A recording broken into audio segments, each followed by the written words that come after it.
everybody, welcome back inside another exciting episode of the Stash Report from the Stash Project. Today is October 29th, 2018. Happy Halloween to everybody. If you're like us, we had our trick-or-treating here yesterday. For everybody else who actually has trick-or-treating on a Wednesday, well, sign the petition to get it moved to the last Saturday in October. Yes, that's a real thing, but whatever. I find that of all the things we could complain about, that one was amusingly odd. At any rate, we have announcements from Aoshima covering their spot runs for December, their kits for January, as well as a half dozen or so kits that have been released both here domestically as well as overseas. So we'll just plow ahead on into this one and wrap up the month.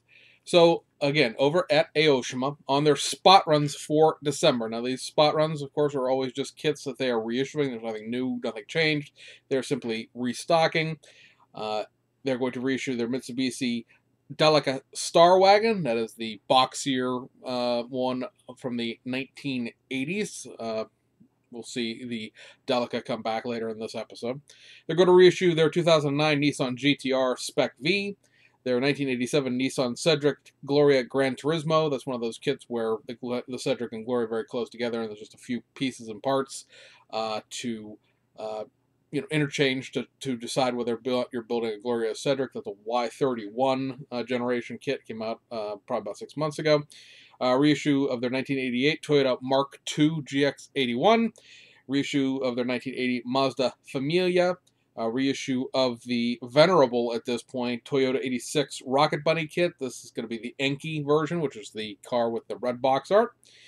Reissue of the Mitsubishi Evo 10 C West edition. Reissue of the 99 Mazda RX-7 FD3S Mazda Speed GTC concept. That is a curbside kit, but it is one of the few FD3S kits that Aoshima does that comes with a left-hand drive dashboard included. Reissue of the 1998 Toyota Mark II Vertex Edition. Reissue of the Nissan Skyline R30 Genesis tuner version of that kit. And then, because why would we not want to reissue some more initial D kits, we are getting reissues of the Toyota AE86 Truno in the Volume 1, which of course is the very basic introductory kit that is from the very first issue of the comic book series, and the Volume 37 kit, which is the one we always tell you to go out and purchase if you're looking into getting one of the Trunos, because that one comes with all of the parts from all three kits, so you can sort of build it from anywhere from a very mundane factory stock Truno all the way up to the one with the roll caging and racing exhaust and racing seats and all bunch of engine accessories that go along with that. Over at Aoshima, still, for January, they announced their few kits that are going to be being added to the model car lineup, and they are the Toyota Hilux Surf. That is a car, of course, we got here in the United States as the SR5 4Runner. The kit does come still with the left-hand drive parts. A lot of people associate the Toronto and the Hilux Surf, the Toronto being the Nissan, as being Japanese-only kits that American Satco added a resin dashboard to. Both the Toronto, which is the Pathfinder, and the Hilux Surf, which is the 4Runner, do not have decals to do those kits as export spec cars. Right? There's no decals in it for the 4Runner, but it does have all of the left-hand drive dashboard parts and windshield wipers and all that stuff, because those pieces in those two kits specifically are injection molded pieces. They are not resin. They were not added by American Satco. The only thing American Satco did to those kits was add the US spec decals and logos for the Pathfinder and 4Runner. Reissue of the 1991 Mitsubishi Pajero Metal Top Wide XR2. That kit is best car number 105, so it is one in its most recent reissue. So it is probably one of the last kits that was done underneath the old labeling boxing system that was done in the past, where there was best car, GT, best car vintage, and several other things where they've all sort of gone into the model car, the two model car, and so on. That is a two-door Pajero. It is sort of a mid-sized SUV. There's a Pajero Junior, which is a K car, and then most people, we assume the name Pajero with, is the car that we got here in the United States, which was the Mitsubishi Montero, which was a sort of a full-size, 4Runner Pathfinder-sized, on-frame SUV. The Pajero metal top wide is a two-door version, and it was only sold overseas, so it doesn't. It's was not a vehicle we got here, but it is of that sort of between a Montero and the little cake truck.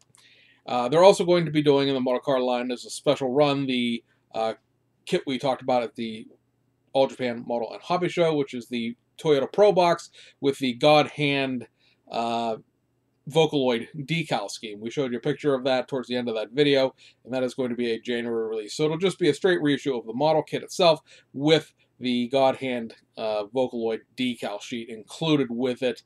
They're not going to sell the decal sheet separately, so it will be a complete kit and decals set. On the two model car line side of things, there's going to be one release for January, and that is the 1995 Toyota Hilux, what they call the New Old School, which is a lowrider. It's called the New Old School because there is a Toyota Hilux Old School, which is a 1980s style Toyota Hilux that is a lowrider. This is a 95 era Hilux, so it is New Old School. If you see what they're doing there. Again, those lowrider kits and whatnot are JDM only. They don't include the left-hand drive parts. And then there are going to be two more kits from the More Grand Champion series, and they are what they're calling the Japanese four-door, which is the 1980s Nissan Skyline, and the Toyota Chaser X41. So another of the fourth-generation Toyota Chasers in the Grand Champion series, this time in the More Grand Champion series. So you're certainly getting your fill from Aoshima of all of the ground effects and small 14-inch wheel sets that you could possibly ever want to see in one person's reasonable lifetime.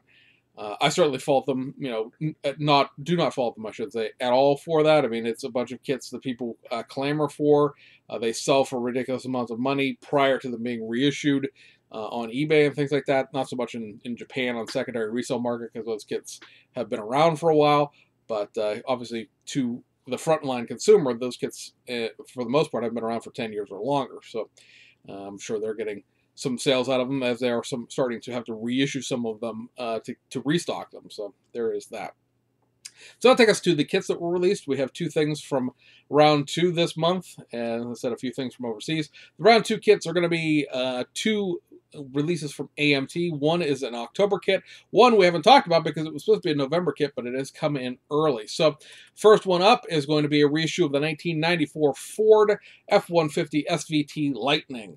So this, of course, was a short box kit that AMT did in 1994 as part of the annual series of F-150 pickup trucks. There was a long box, there was a short box, also a flare side box at one point.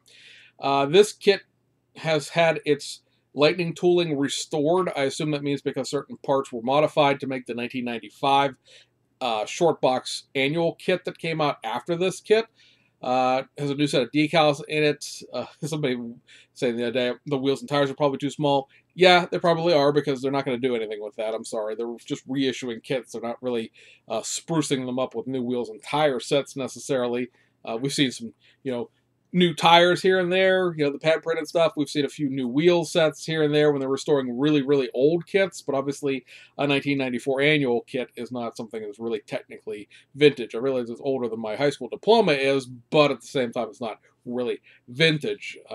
There's to see if they still have the long box tooling and the long box chassis, because otherwise the interior and the cab, because the way these kits assembled, at least how I remember them assembling, was the cab and the bed had sort of a set of hook posts that came out the back, very much like the Silverados did, where you just took the cab and the bed and you sort of slid them together to mate them.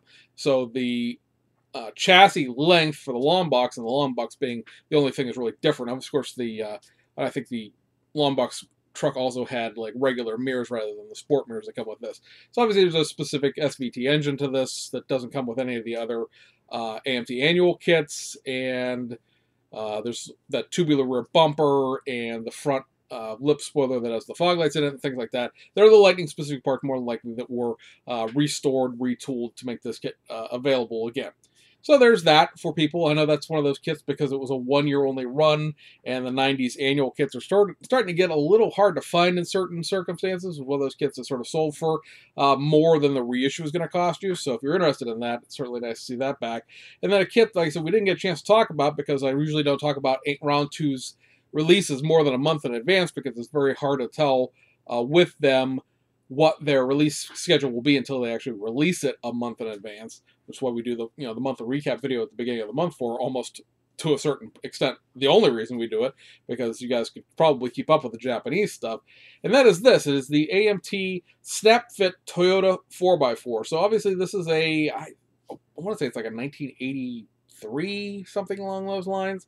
Toyota 4-wheel drive kit. This is an old vintage AMT Lesney era kit, which still gives us hope that maybe they can find the tooling to like the Subaru Brat and other things that were supposedly destroyed when they were just left out on the Baltimore docks when Lesney got rid of AMT.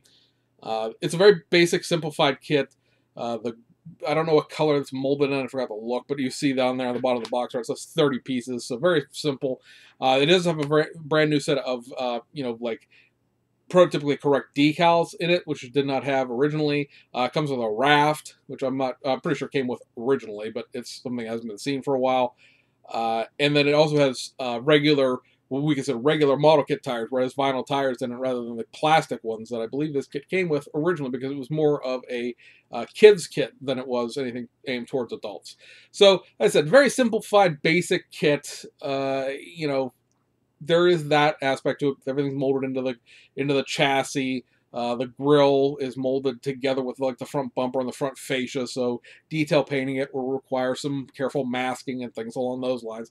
However, it of course looked very nice next to your 75 Datsun pickup truck, perhaps your Nissan Sunnies if you bought those Hasegawa pickup trucks, anything along the lines of displaying with 240. If you've gotten any of those 70s, 80s AMT reissues of import kits, or even the Revell stuff like the first gen RX-7 or the 280ZX Turbo, it fits into that genre of kits that are starting to come in from my childhood that I'm becoming interesting in seeing them reissue. So, like I said, very, very basic kit. A lot of work is going to have to go into this to really make it pop, if you will, and not have it just be a snap-tight kit with new tires in it.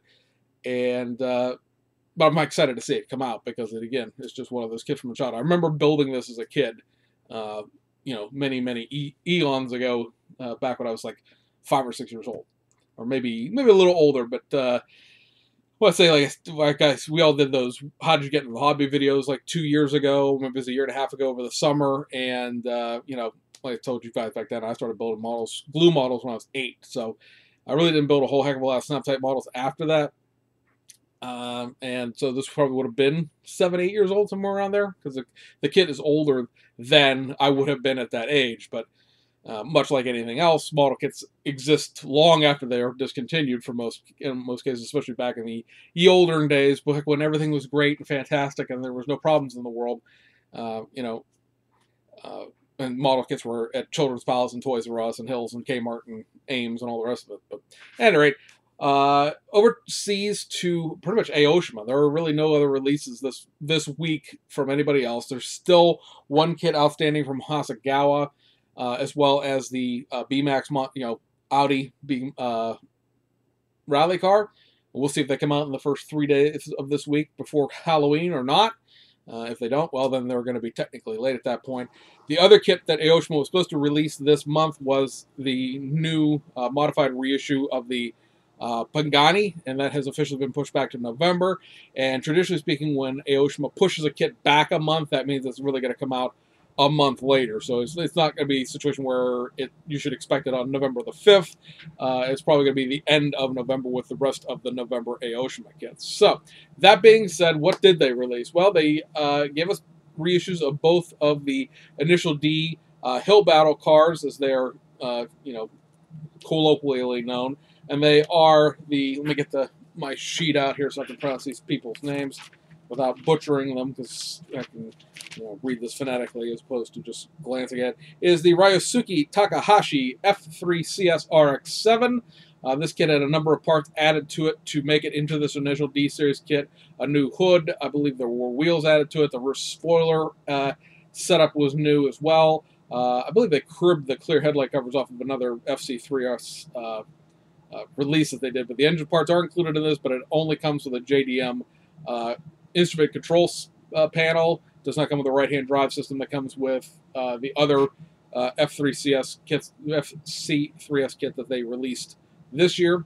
The other kit would be from that series is this, which is the Rin Hyogo R32. This again had several parts added to it. I believe here the only real parts added were a seat for the interior, the wheels, and a new rear spoiler. And this again comes with the engine parts. And hey, it's an R32 Skyline, so you know that's right-hand drive. There's no other option for a R32 Skyline to come in. They gave you 2 wheel sets this month, and they are reissues of the BBS Type RG 17-inch wheels and the Advan Racing GT 19-inch wheels. So those are back out there. And then we got the 3 kits from the model car lineup for the month. They are this, the 1995 Gran Turismo Cedric Gloria Y33 kits. Now these kits is a great example of very few parts to make different versions. The Cedric's on top, the Gloria's on the bottom. The only difference in these kits, legitimately, other than how you paint the interior and how you decal the interior in terms of like the instrument panel and various other details, is the front grille and how you paint the rear tail lights. That's it. There's legitimately one, well, it's actually 3, if you count both taillights being separate. 3 different parts between these 2 kits. But they also haven't been out since 2003, 2004, I believe was the last time they were reissued. This car does come with at least one other set of wheels. I believe it comes with a set of the BBS RGs that we just talked about. It's a set of BBS something. They're mesh wheels, because I have the version of this kit that comes with the mesh wheels as the box, as the just the wheels on the box. That was done in a group. What was this kit called? I can see if I can see. I can't read that far. But one of the Tuner series kits. Then there's the reissue of this, which is the 1996 Mitsubishi Delica Space Gear. So this is the later version of the Space Wagon, the more roundy, jelly, beanie one, thing we call the Delicious Space Gear. This kit comes with actually 3 sets of wheels. The wheels that are on the box plus 2 other sets of wheels.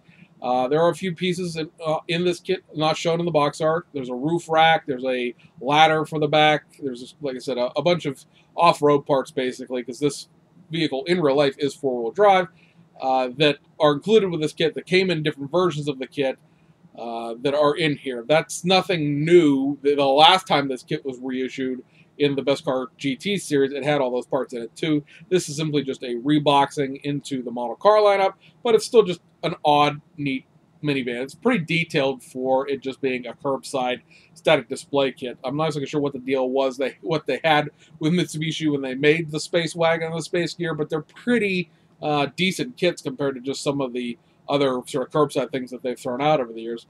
And then the last reissue for this video, and actually from Aoshima period, because they've got all their kits out already, and that is this. This is the 1997 Toyota Aristo Vertex Edition, I believe is what they're calling this, yeah. And the Vertex Edition adds a slightly more aggressive front clip, not front clip, a front bumper that has the chin spoiler, the side skirts, a spoiler for the rear. There's another set of wheels for this kit that is just the regular Aristo wheels without having the Vertex rims.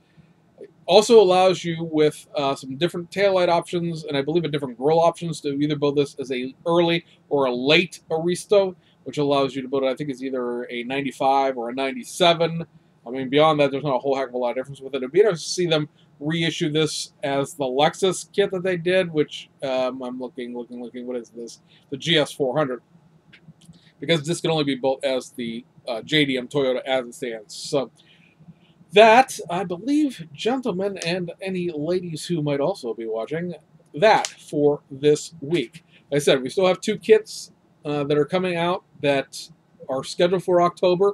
October's not technically over. Modified reissue, Nissan R31 Skyline, the Rico JTCC car, and the brand new tool B-Max,